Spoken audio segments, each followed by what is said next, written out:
Pagpalang hapon po sa ating lahat.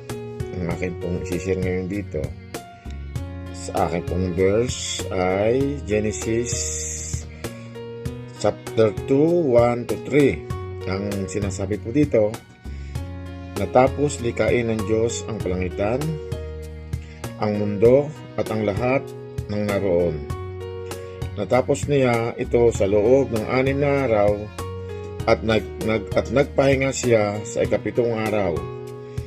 Binasbasan niya ang ikapitong araw at itinuring na di pangkalinawang araw ito.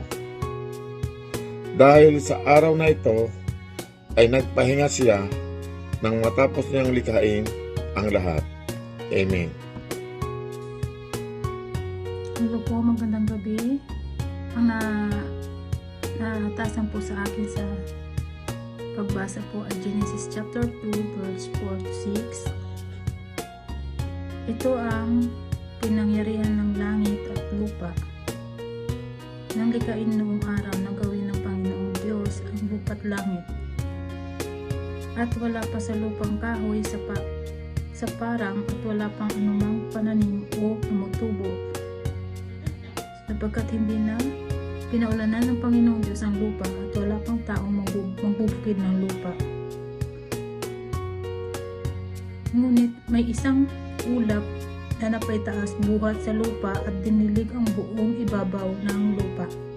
Marami pong salamat. Isang mapagpalang araw po sa lahat. Tayo po ay nasa second day na po ng ating devotion. At ang naiatas po sa akin ng aming cell group leader na si Brother Boyet ay Genesis 2 verses 7 to 9. At sabi po dito, Then the Lord God formed the man of dust from the ground and breathed into his nostrils the breath of life. And the man became a living creature. And the Lord God planted a garden in Eden in the east, and there he put the man whom he had formed. And out of the ground the Lord God made to spring up every tree that is pleasant to the sight and good for food. The tree of life was in the midst of the garden, and the tree of the knowledge of good and evil. Amen. Purihin ang Diyos sa pagbasa po ng kanyang salita. Salamat po. Mapagpalang gabi po sa inyong lahat. Ang ibabahagi ko po sa gabi ito ay sa Genesis chapter 2 verse 13 to 15 na sinasabi, ang pangalan ng ikalawang ilog ay Gihon. Dumadaloy ito sa buong lupain ng Cush. 14. Ang pangalan ng ikatlong ilog ay Tigris. Dumadaloy ito sa silangan ng Assyria. At ang ikaapat na ilog ay ang Euphrates. 15. Pinatira ng Panginoong Diyos sa halaman ng Eden ang taong nilikha niya para mag-alaga nito. Amen. So, napakadakila at makapangyarihan po talaga ng ating Panginoon dahil kahit mga ilog ay kanyang nilikha. Dahil kung wala ang tubig, hindi tayo mabubuhay sa mundong ito.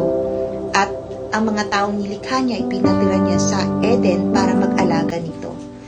Sobrang galing po talaga ng ating Panginoon dahil lahat po ng kanyang nilikha ay may kabuluhan sa ating buhay. Kaya dapat lang po talaga natin itong ingatan dahil hindi po ibibigay ng Diyos ang mga ito kung hindi po ito mahalaga sa atin. Kaya purihin po natin ang ating Panginoon. Magandang gabi po and God bless everyone. Hello guys, ang share ko po ay sa Genesis chapter 2 verse 16 to 18. At ang sabi po dito, And the Lord God commanded the man, You are free to eat from any tree in the garden, but you must not eat from the tree of the knowledge of good and evil. For when you eat from it, you will certainly die. The Lord God said, It is not good for the man to be alone. I will make a helper suitable for him. Magandang gabi po sa inyo lahat. Ako po ay magbabasa po ako ng Genesis 2:19-21. And out of the ground God formed every beast of the field and every fowl of the air, and brought them into Adam to see what he would call them. And whatsoever Adam called every living creature, that was the name thereof. And Adam gave names to all cattle, and to the fowl of the air, and to every beast of the field. But for Adam there was not found an helpmeet for him. And Lord God caused a deep sleep to fall upon Adam, and he slept, and took one of his ribs, and closed up the flesh instead thereof. Thank you po. Magandang gabi po sa bawat isa. Ang isi-share ko po ay Genesis 2 verse 20-23. Ang adyang na iyo ay ginawa niyang isang babae at dinala niya ito sa lalaki. 23. Sabi ng lalaki, sa wakas narito ang isang tulad ko, laman ng aking laman, buto ng aking buto. Babae ang itatawag sa kanya, sapagkat sa lalaki siya ay kinuha. Salamat sa Lord dahil binigyan tayo ng partner. Sana ingatan natin, mahalin natin ng buong buo. At saka higit sa lahat, huwag natin sasaktan. Yun po lamang. Maraming salamat po. Magandang gabi po ulit. Magandang gabi po sa RCI family, saka sa lahat ng kapatiran natin na sa Korea. Ang ibabahagi po namin ngayon ang Book of Genesis, Genesis chapter 2, verses 24 to 25. Ito ang dahilan kaya iniwan ng lalaki ang kanyang ama't ina. Nagsasama sila ng kanyang asawa at sila ay nagiging isa. Last verse. Kapwa hubad noon ang lalaki at ang babae, ngunit hindi sila nahihiya. Amen. Salamat po. Magandang pagpapalang gabi po sa ating lahat, RCCI family. At sa ngalan po ng aming grupo dito sa Jang Widong, ako po ay naatasan na magbahagi dito po sa ating pangalawang daily devotion na tinatalakay natin dito sa Genesis na matatagpuan sa Old Testament. At ako po muna sa lahat ay nagpapasalamat sa ating Panginoon sa buhay ng bawat isa sa atin. Mula po sa ating pastor, pastora at sa lahat po ng mga miyembro na sumusulong na maging kalakasan ng bawat isa at na tayo po ay nagkakaroon ng pagkakaisa na mga tuto sa ating Panginoon at sa mga salita ng ating Panginoon. At ito rin po ay tulong upang lumago ang ating mga spiritual. Dito po sa tinalakay natin dito po sa Genesis chapter 2 verse 1 to 25. Napansin ko po rito sa chapter 2 verse 1 ay sinabi dito na na pagkatapos likhain ng ating Panginoon ang kalangitan, ang lahat ng nalikha niya ay nagpahinga siya. Yung 6 na araw niya po ng paglikha ay nagpahinga ang ating Panginoon sa pangpitong araw at tinawag niya itong hindi ordinaryong araw at ito'y binasbasan niya. Ito po isang paalala, reminder ng ating Panginoon na bago pa man tayo nilikha ng ating Panginoon, inilagay na nilikha ng ating Panginoon ang lahat ng ating pangangailangan at binigyan tayo ng authority or pamahalaan ang mga nalikha niya, yung hayop, mga halaman, at ito po sa panahon natin na 6 na araw tayo nagtatrabaho at nagbigay ng oras para sa atin. Ang nais po ng ating Panginoon ay magkaroon din po tayo ng pahinga dun sa ating 7 araw, na maging ang ating Panginoon ay nagpahinga siya sa kanyang paglikha. At yung pong araw na iyon, kung ating pong nanaisin at mauunawaan ang nais ng ating Panginoon, ito ay araw ng ating pagsamba or pagpunta natin sa mga sa kanyang sambahan upang makapagpasalamat sa mga biyaya na ating natatamasa sa loob ng 6 na araw. Itong unang-una yung ating buhay, yung ating kalakasan at yung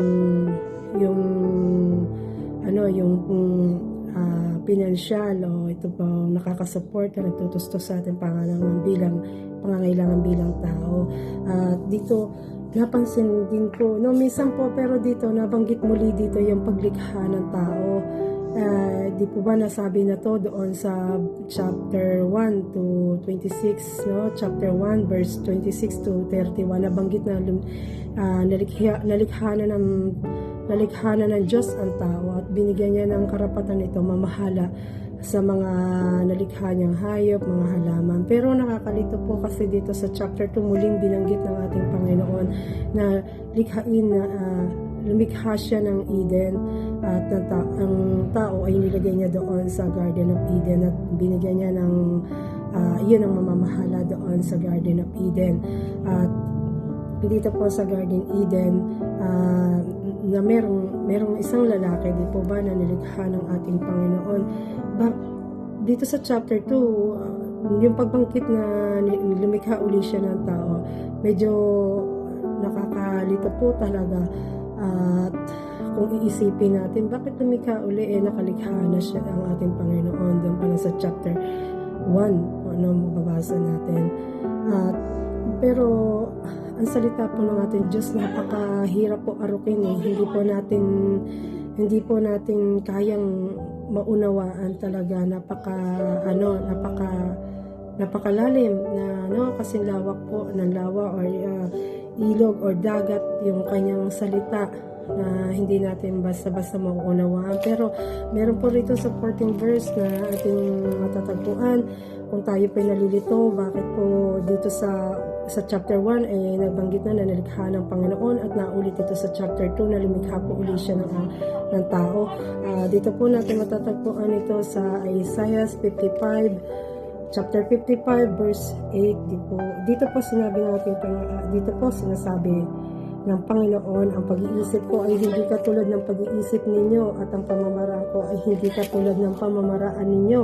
Kung gaano kalayo ang langit sa lupa, ganoon din kalayo ang aking pamamaraan at pag-iisip kaysa sa inyo.